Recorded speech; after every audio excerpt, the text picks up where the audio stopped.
well, my favorite singer of all time is Todd Smith. Nice. He's the singer for Polka Dot Cadaver and Dogfish and Disco, Knives Out, and El Creepo.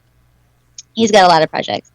But his vocally, I mean, his range is insane, and he can do pretty much any style. And that's really what I like to do, too, is do as many different vocal styles as I can, you know, and assimilate.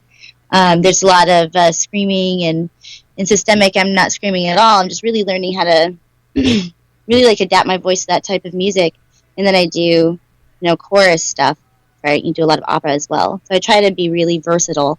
That's probably why he's one of my favorite singers, actually, is because just how versatile his voice is. It's like he sounds like a completely different person on some of his songs, you know?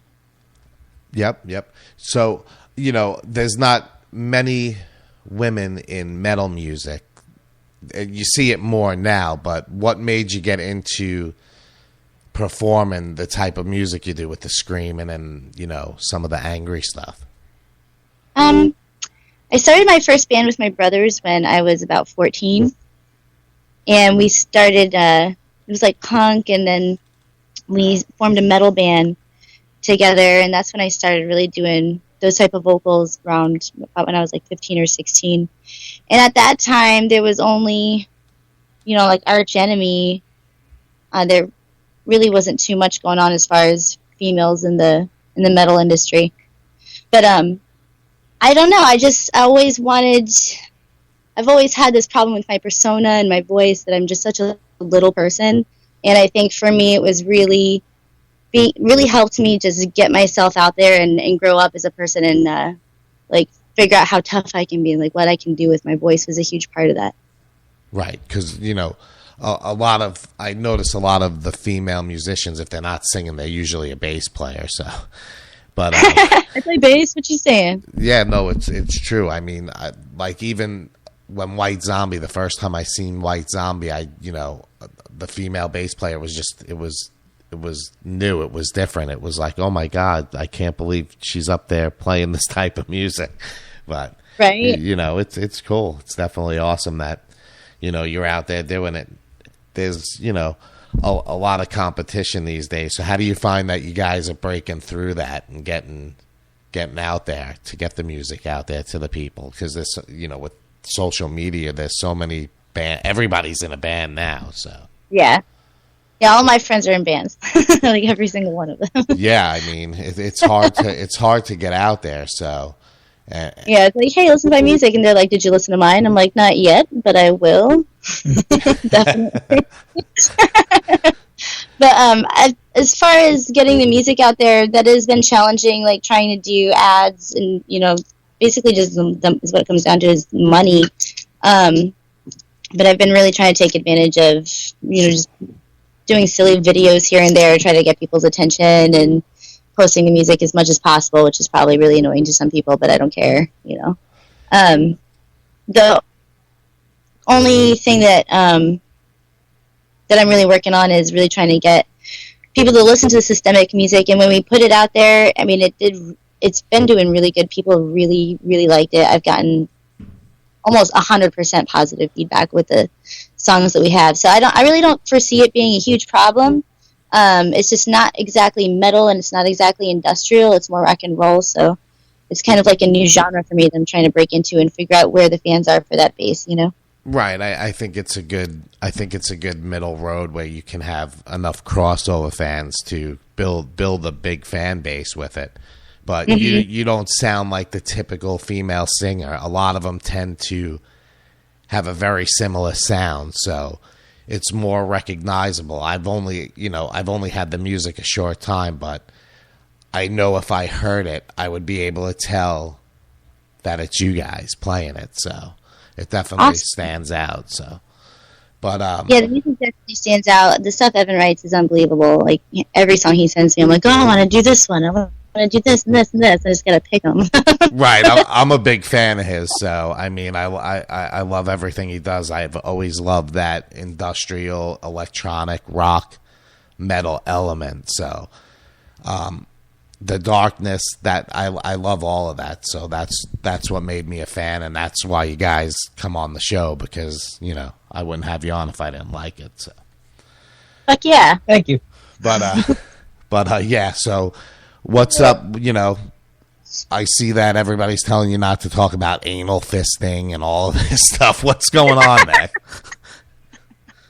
The last interview I did was for DJ Shabari, and I don't.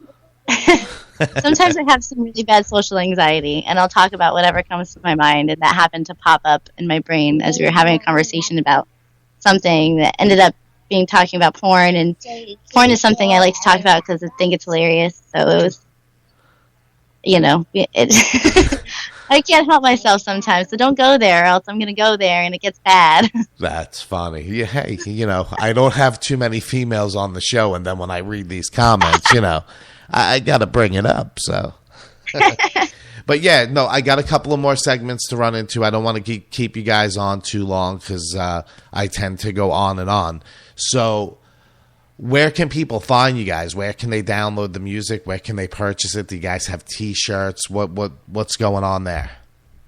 Well, we're working with I'm working with a couple of different designers for the album designs and T-shirt designs and stuff like that. So as far as the music goes, you can get the music on Bandcamp. It's systemic.bandcamp.com.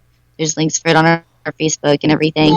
And we're also if you want to listen to us, we're streaming on all of the major what the hell am I trying to say here? The streaming platforms. All the streaming crap.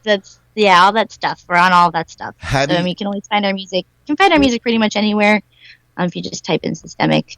Now, I mean, when you do all of those streaming services, I mean, I've been out of it for a while, so I know some of my music's on there, but the process, do you guys get paid when the stuff is streamed, or are they being held responsible for, you putting your music out there, and then when people play it or download it, you guys, getting the funds that you're supposed to?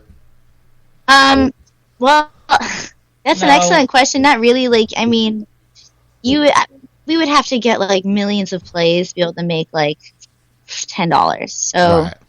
It's not the streaming service. The streaming services aren't really helping us make money. Obviously, it's just more to promote, to build our fan base. But so that's how that works. Yeah, I mean, when it is what it is. You'd have to have $1 million to fight it, but by the time you won, you'd get $1,000 back. So. Right. And then, a lot of bands bitch about the services, but then again, you turn around and put it on YouTube. I mean, again, you would have to get millions of plays to make some money. But when the MP3s first came out, I used to get paid about 80 cents on $1.29. Now I'm lucky if I get, 3 cents per track that's sold. So it's definitely, the more it gets flooded, the worse it is for the artist because they have to distribute all the money. But, the music business has been screwing musicians over for the longest time. So I hate really saying that, but it's the truth. I mean, it's what prevented, me from signing a lot of record deals. You sign $1 million record deal, you basically owe $1 million to a record label for. Yeah. I think really the only way to fight it is to just not give up and not let it beat you down. Because, I mean, if you do that, then the music industry beat you, But as long as you just keep plugging your music out and don't get disheartened by it, I think anybody that does that, I think, will do well. If you just keep playing and keep being passionate about it. Yeah, see, a lot of people think they're going to be overnight rock stars. They found the right, you could be the greatest band, and then someone who knows 3 chords is going to come in and tear it up. It's just the right place at the right time. It is disheartening. That's the perfect word for it. I mean, I don't know how many times over the years I wanted to give up and, why do I do this every day? And, I finally realized I didn't do it for the money or, I did it for myself. I did it for the people that wanted to come and see it. So when you actually realize that, and if you realize that at a younger age, I think instead of being angry and fighting it, just go with the flow. But, instead of trying to think you're going to be an overnight rock star, progressively do it and, build it. I learned a lot, but I learned it at the wrong time. So that was probably what my problem was. But I wish you guys the best of luck with the project and everything. I mean, you guys got a great thing going on, and I appreciate you guys calling in. So again, do you guys have a .com yet, or? We own it, but we don't have a website up yet. Yeah, basically, everything's run off the Bandcamp right now. Yeah, that seems to be, you know, most people, even if they have the .com, they're just forwarding it there anyway. So it just goes right to their Facebook. I mean, I don't go to .coms. It's like I just go straight to Facebook and I just get everything up there. I don't think I've been to a .com in years. Yeah, I mean, the only reason I kept mine is because it's just, you know, I built the brand, and, you know, at that point, it's like I ponder every once in a while, why do I even need it? I just post everything on social media anyway. They're basically running it. They run your whole life now anyways.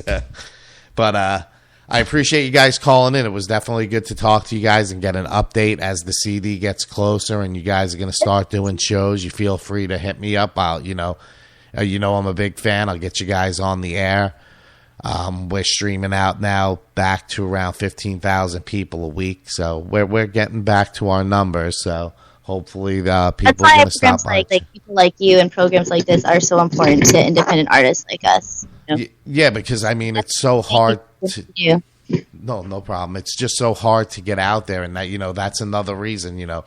Like you said, it's disheartening sometimes when you look at the numbers and all the work that goes involved. I got people that work on the show, and then, you know, sometimes it's like, you know, 38 people listen, and then I'm like, but you know what? That's 38 people that may have never heard that band. I'm not worried about my numbers. I'm worried more about, like, the affiliate numbers.